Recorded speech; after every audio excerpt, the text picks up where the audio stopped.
Kilometre దూరం నడిచి వచ్చి ఆ వారికి మంత్రోపదేశం చెప్పారు.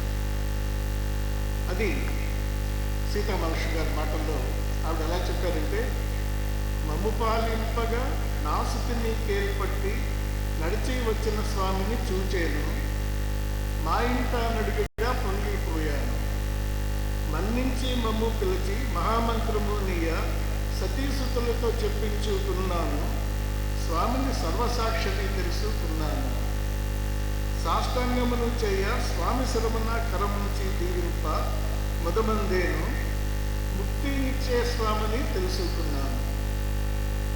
ఇది ఆనాడు వారి చెప్పింది. చిన్న కుర్రాడు ఆ రోజుల్లో 11 సంవత్సరాల వయసు. నాకు ఉపదేశం చేయడానికి చిన్న కుర్రాడు అయ్యా అని ఆయన చేయలేదు. రాజమండ్రి వచ్చి మున్సిపల్ హై స్కూల్లో చదువుతున్న రోజుల్లో గోదావరి ఉధృతంగా ఉన్నప్పుడు ఆలోచనలు వచ్చాయి. అందరూ ఆయన దగ్గర మహామంత్రం నేర్చుకుని ఆధ్యాత్మిక జీవితంలో ముందుకు వెళ్ళగలుగుతున్నారే, నేను వెళ్ళలేకపోతున్నానే అన్న బాధతో ఆ గోదావరిలో దూకేద్దామా అనుకున్నా. స్కూల్కి వెళ్ళి కొడితే సర్లే ఈ సంగతి తర్వాత చూద్దాం, ముందు స్కూల్కి వెళ్దామని చెప్పి లోపల క్లాస్ రూమ్లో వెళ్ళాను. ఆయనకి ఆ ఆలోచన దృశ్యంలో కనిపించి మన్నాడే వచ్చి నాకు ఆ మహామంత్రాన్ని ప్రసాదించారు. ఆ మహామంత్రం ప్రసాదిస్తూ ఆయన 4 సూక్తులు చెప్పారు. 1, తల్లిదండ్రుల యందు విధేయత చూపించు. 2, శీలవంతుడివై ఉండు. ఆయన ఏమని చెప్పారు? శీలవంతుడివై ఉండడంలో ఎప్పుడూ కూడా నీ బలీయమైన శత్రువు నీ భుజాల నుంచి నువ్వు చేస్తున్న ప్రతి పని కూడా చూస్తున్నాడు అన్నది నీ దృష్టిలో పెట్టుకున్నట్టయితే జీవితంలో ఎప్పుడు పొరపాటు చేయడం అని ఒక వరవడి ఇచ్చారు. 3వది ఆయన చెప్పింది ఏంటంటే, ఈ పీఠానికి అన్యమైన వ్యక్తులు ఎవరైనా నీ గురువుని దూషించినప్పటికీ కూడా నువ్వు నీ మనస్సులో నా గురువు గొప్పవారు అనుకుని అది సర్దుకో, కానీ వారి మీద తిరిగి దూషించడం కానీ ఇది కానీ చూడకుండా అత్యంత శాంతితో నీ సన్మయాన్ని నిలుపుకుని ఈ నీతికి కట్టుబడి ఉండాలి, ఇతరులు దూషించవద్దు ఎట్టి పరిస్థితుల్లోనూ అన్నది ఒకటి. 4వది, ఈ సాధనలో నువ్వు ముందుకు వెళ్ళి గురువంతటి వాడు అయ్యాను అని చెప్పినట్టయితే నేను చాలా సంతోషిస్తానయ్యా అని చెప్పి వారు చెప్పారు.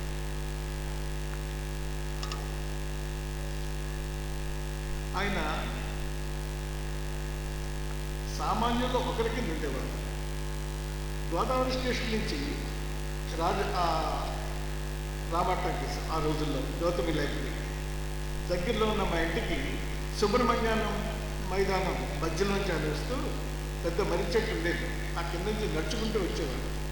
తలకి తలపాగా చుట్టుకుని చేతిలో బ్యాగ్ పట్టుకుని పంచతో కండువాతో నడిచి వస్తుంటే వెనకాల ఉన్న శిష్యులు కానీ ముందు ఎదురుకుండా ఎదురైన శిష్యులు కానీ ఆయన గుర్తించలేకపోయేవాడు. సామాన్యుల్లో ఒకరిగా ఉండిపోయేవాడు ఆయన. ఇంకొక పోలిక ఆయనలో ఏంటంటే, వారి తండ్రి గారి కాలంలో ఢిల్లీలో గవర్నర్ జనరల్ విందు ఇచ్చినప్పుడు ఆ విందు స్వీకరించారు. వారి శిష్యుల్ని సందర్శించినప్పుడు ఆ పూరి గుడిసెలో వారితో పాటే భోజనం చేసి అక్కడే నిద్రపోయి అంత సంతృప్తితోనే ఉన్నాను. అక్కడ ఆ స్థాయిలోనూ ఇక్కడ 2 కూడా ఆయన సమంగా చూసి ఆ మహనీయతని, ఆ దైవత్వం మానవుడికి ఎలా ఉంటుంది అన్నదానికి వరవడి చూపించినటువంటి మహనీయత. ఆయన సాక్షాత్తు రసస్వరూపంలోకి వచ్చినటువంటి కిరణపుంజం. అందుచేత రసస్వరూపంలో కాలం అన్నది లేదండి. నిర్గుణ పరబ్రహ్మ స్వరూపంలో కాలం అన్నది ఎక్కడా లేదు. కాలం ఎక్కడుంది? పరబ్రహ్మ స్వరూపం నుంచి విడిపోయినటువంటి సృష్టిలో ఉంది కాలం. ఆయన పరబ్రహ్మ స్వరూపం నుంచి వచ్చినటువంటి ఒక తేజస్సు కనుక ఆ తేజస్సు ఎలాగంటే సెలయేరు ప్రవహిస్తూ ఉంటుంది. దాంట్లో మనకి చంద్రబింబం కనిపిస్తే చంద్రబింబంలో అలలకి ఆ చంద్రబింబం కదులుతున్నట్టుగా కనిపిస్తుంది. నిజానికి ఆలోచించండి, చంద్రబింబం కదలడం లేదే, కదులుతున్నది కాలం. అదేవిధంగా ఆ రసస్వరూపి ఆయన తేజస్సు దీంట్లో అవతారిగా మనకి గోచరించినప్పుడు ఆయన కాలానితో పాటు ఆయన ఉన్నట్టు కనిపించినప్పటికీ కూడా ఆయన కాలానికి అతీతంగా ఉన్నారు. ఒకసారి చిన్న కుర్రాన్ని, చాలా చనువు ఉండేది ఆయన దగ్గర, ఏదో మాటల్లో ఆయనతో అన్నాను, గురుగారండి అన్నీ బాగున్నాయి కదా, అంతా సరిగ్గా ఉంది కదా, సుభిక్షంగా ఉంది కదా, తమరు సంక్రాంతి పండుగకి కొంచెం పెన్షన్ తీసుకున్నాను, తమరు సంక్రాంతి పండుగకి వెంకటరాయుడు గారి ఇంటికి వెళ్తున్నారు, ఉగాదికేమో మేడపాడులోనేమో వర్ధనమ్మ గారి ఇంటికి వెళ్తున్నారు, దీపావళికేమో కేశవరావు గారు సీతామహేష్ గారు మా ఇంటికి వస్తున్నారు, పిఠాపురంలో మీ కుటుంబం ఉంది, అన్నయ్య గారు మిగిలిన వాళ్ళు ఉన్నారు, అంతా బాగుంది కదా, ఈ కాలాన్ని ఇలా అట్టపెట్టేయకూడదా?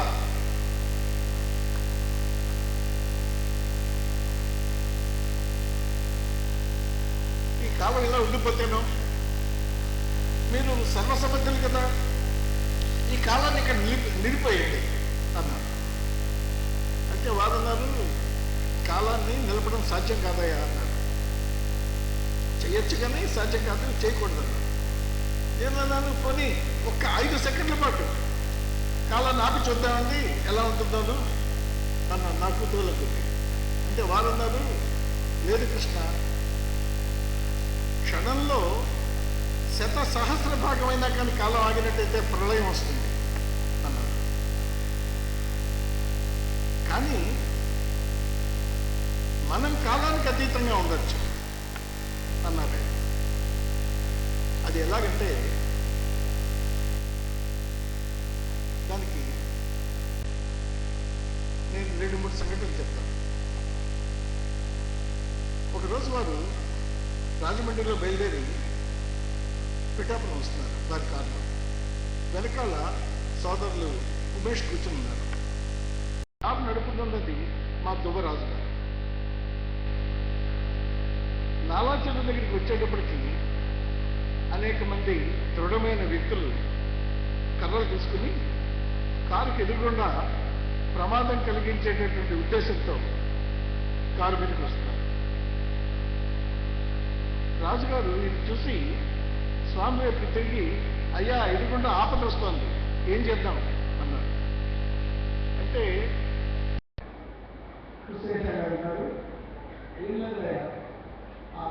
యాక్సిడెంట్ ఉంది కదా, దాన్ని జాగ్రత్త ఇప్పుడు పోయి వరకు అన్నారు.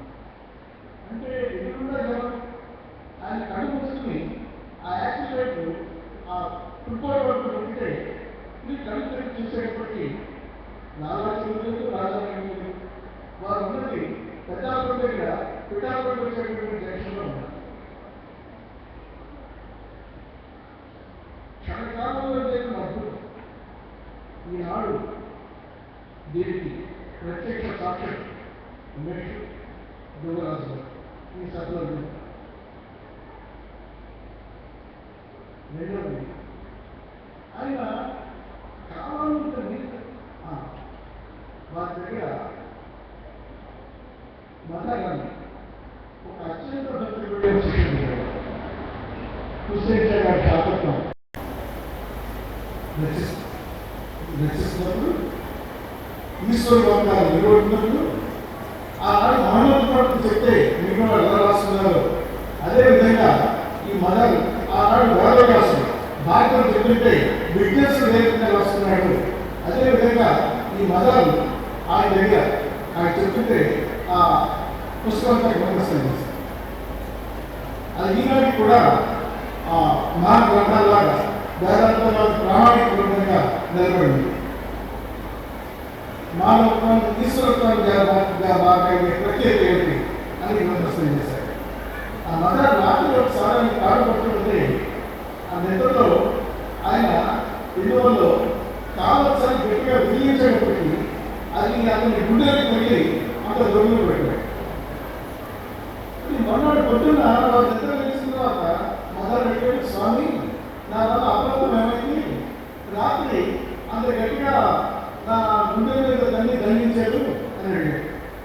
అంటే ఆయన ఉన్నారు, ఎందుకయ్యా మృత్యు ఎదురుగా వచ్చింది, దాన్ని తన్ని వెళ్ళిపోమన్నాను. సమయం కాదు. ఆ రకంగా మృత్యువు రావద్దని 3 సార్లు ఆయన అడిగి చెప్పేశారు. మీకు అయినప్పటికీ కూడా ఆయనలో సమయ పాలన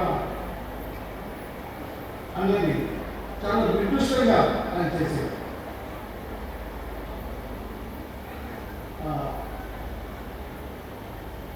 1948లో మొట్టమొదటి సభ మా వెళ్ళినప్పుడు ఒకవైపు భద్రతాత్రయ గారు తాతత్వకేతను వాడేవాడు, ఇంకొక వైపు సూర్యుడు వేదాంతంలో పద్యాల గురించి చర్చించుకునేవారు, ఇంకొక వైపు ఆ రోజు ప్రశ్నించినటువంటి నివేదిక పఠించుకుని అర్థాలు చెప్పేటటువంటి వాడు, ఇటు వట్టలకడవి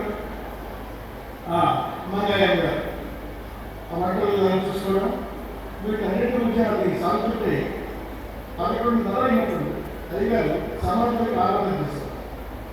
లేదా సమాజంలో ఆచారం లేదు, వారు సమాజంలోకి వచ్చి శిక్షణలు వచ్చేలా లేదని చూసుకుని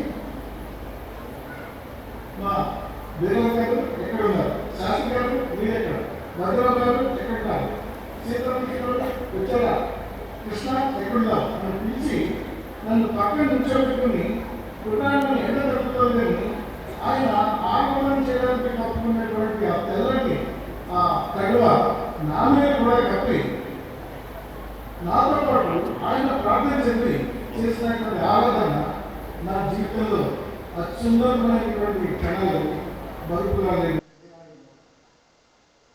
అక్కడ అదొక ఆధ్యాత్మిక పాఠశాలకి ఉండేది వాతావరణం. ఆ రోజు ఆ సంవత్సరమే వారి పెద్దమ్మాయి సుధా గారి వివాహం.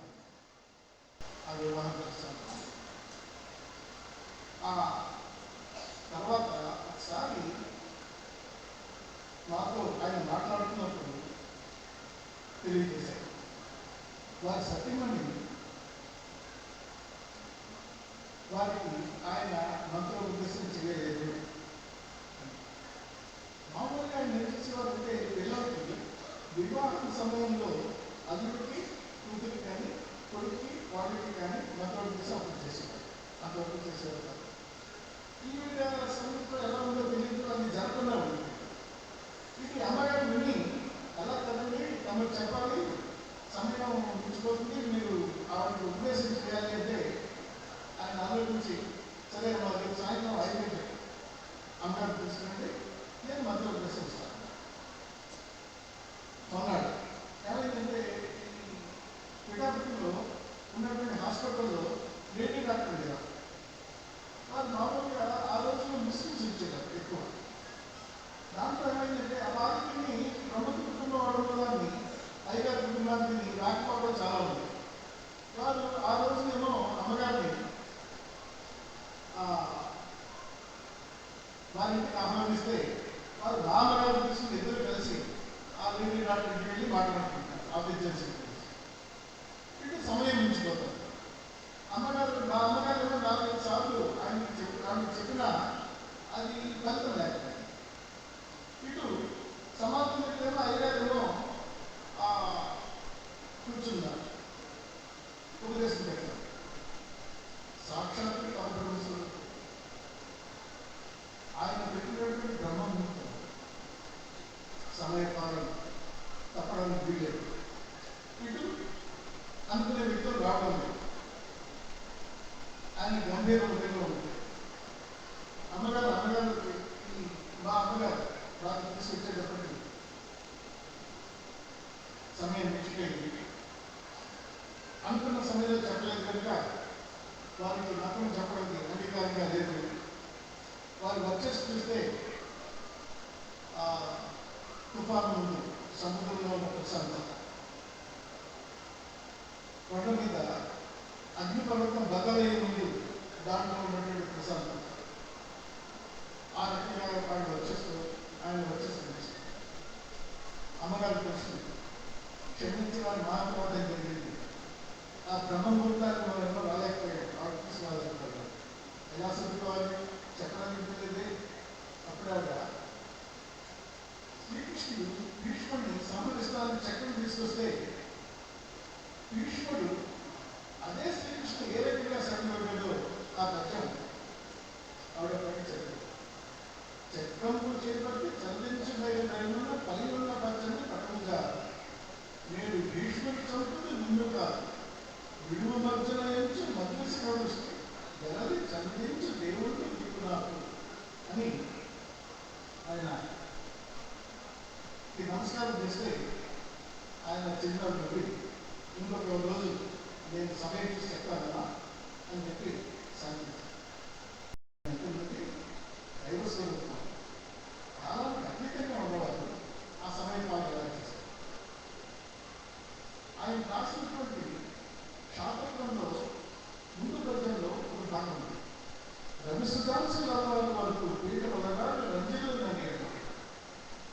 ఆయన అంగంలో ఈ పీఠానికి ఆదిలో ఉన్న విరాళకి మహాత్ముల దగ్గర నుంచి కబీర్ షా వరకు, నవీన్ కబీర్ షా గారి వరకు ఎంతమంది పీఠాధిపతులు ఉన్నారో అంతమంది యొక్క దివ్య ఆశీర్వాదం. అదే కాకుండా అహేబీష గారి ఆశీర్వాదం. ఆ అలవాటులో ఈనాడు ఈ సభలో అభివృద్ధి చెందింది ఏంటంటే ఇది విధి గురించి 2 విషయాలు చెప్తారు. శ్రీకృష్ణుడు తీసుకుంది అవతారాయన యుద్ధ రంగంలో రథం తీసుకుని పూర్తిగా వీరవిహారం చేస్తూ ఆయన ఆయుధం పట్టకుండా ఎవరికి ఏ కర్మ ఫలితం అంటాలో ఆ రకంగా కర్మ ఫలితాన్ని అందించారు. ఆయన కర్మ చేయలేదు. అదేవిధంగా ఈనాటి స్వామి ఎంతో శ్రమతో మన పనులు కూడబెట్టుకుని అనేక సంవత్సరాలు శ్రమించి శారీరక శ్రమతో మనం చేసిన కర్మతో ఈ దివ్య భవనాన్ని కట్టుకోవాలనే సంకల్పానికి ఆయన ఆశీస్సును అందజేసి ఇది జరిగేలా చూడడంలో ఈ మహాసభ సాలజ్యం నిర్మించి నడుపుతున్నటువంటి పీఠాలు ఆకాశంలోనైనా అవినిపైనైనా జలద భూములనైనా జలవాసినైనా ఘోరాటలనైనా కొండలనైనా ఎదురు ఘాటులనైనా ఎండలనైనా తోవ తప్పకుండా కుమిపోకుండా అరదందుకు చెప్తూ ఆ అలవాటు ఉన్నాయా అంత సమగ్రమైనటువంటి సారథి ఈ మహాపీఠాన్ని నడుపుతారు. మీతో పాటు వారికి ఈ మహాకార్యాన్ని నిర్వహించడానికి మనకు చేసిన ఆశీర్వాదానికి శతసహస్ర కోటి నమస్కారాలు వారికి అందిస్తూ ఏ సెలవు తీసుకుంటాం.